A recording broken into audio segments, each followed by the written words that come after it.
If you're a developer working with large language models, you have absolutely heard of liteLLM. It's this fantastic open source library that lets you route all your requests across different LLM providers, OpenAI, Anthropic, Cohere, all through one single, simple API. It's incredibly popular and for a very good reason. And when I say popular, I am not kidding. To give you some scale here, we're talking over 95 million downloads a month. Yeah, it is a fundamental building block in the modern AI stack, running in who knows how many production environments. But on March 24, 2024, the security community found something really alarming. Two specific versions, 1.82.7 and 1.82.8, that were published to the official Python package index, PyPI, had malicious code hidden inside, code that was nowhere to be found in the original GitHub repo. So this wasn't some mistake, this was a calculated, full-blown supply chain attack. Let's dig into exactly how they pulled it off. Okay, so first, let's look at the anatomy of this thing. To really get a handle on the threat, we've got to dissect how the malware actually works, right from the moment it gets onto a system to what its ultimate nasty goal is. So the first way in was actually pretty simple, but really sneaky. The attacker injected just 12 lines of cleverly disguised code right into a core file, proxyserver.py. They sandwiched it between two legitimate functions, and here's the really insidious part. It runs the second the library is imported. The malware activates before a developer even calls a single function.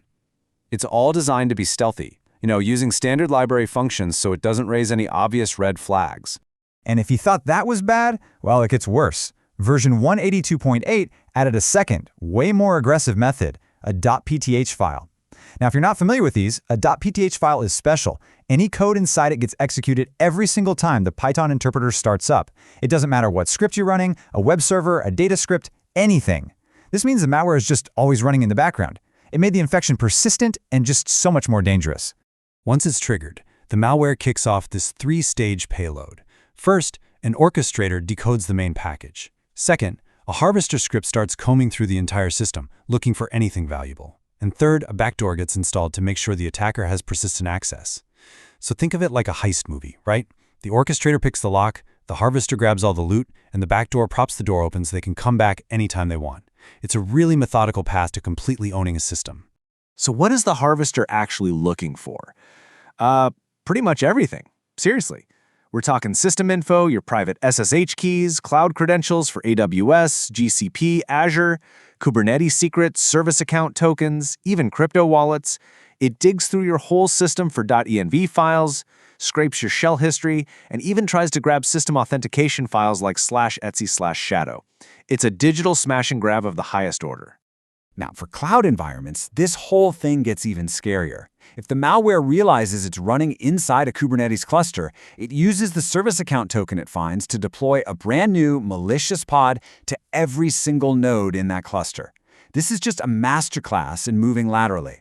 By setting these flags to true, the attacker gets full root access to the host machine. They break out of the container, they see all the processes, they get access to the whole network. They don't just compromise a container, they take over the entire cluster. An attack this sophisticated doesn't just spring out of nowhere. It immediately begs the question, who was behind all this? Well, luckily, the attackers weren't perfect. They left a trail of digital breadcrumbs, and when researchers started following them, they all led to one specific group. Researchers are attributing this attack with high confidence to a threat actor they call TeamPCP, and the evidence is just so consistent, it's hard to argue with.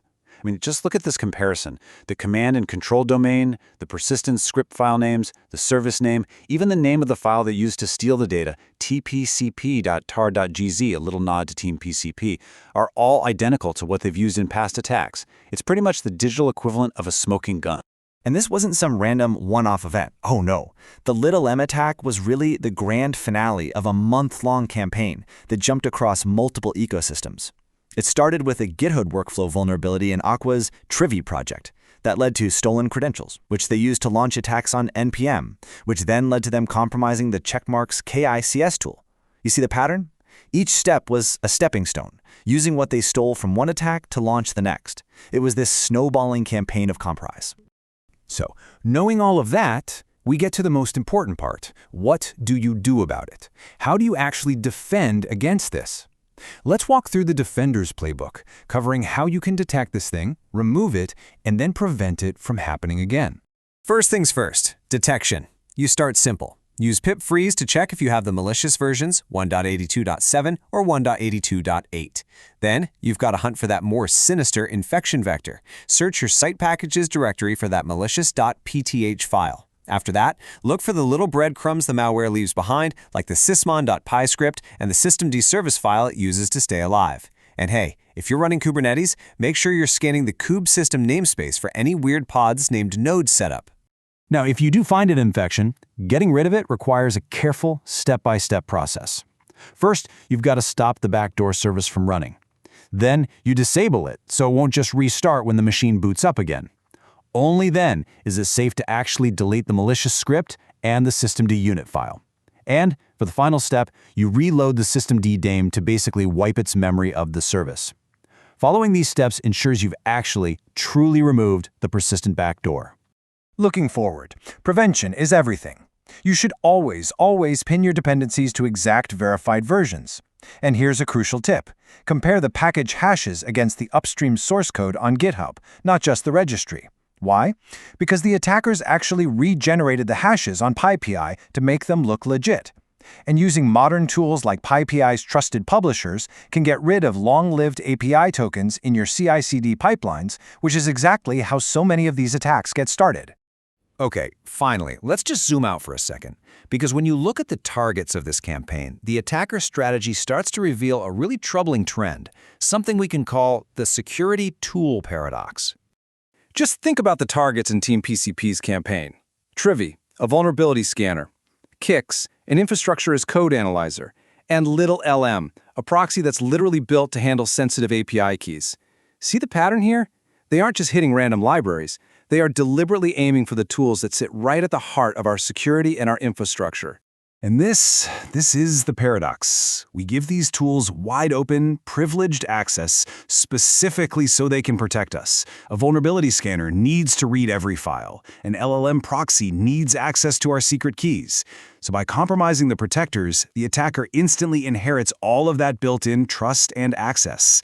It is the most brutally efficient path to the crown jewels of a system. Ultimately, this whole attack forces us to grapple with a really tough question. The software supply chain is built on these layers of trust, but as attackers get smarter, they're literally turning our own shields into weapons against us. It just shines a massive spotlight on the urgent need for a defense-in-depth approach, where no single tool, not even a security tool, is trusted without question.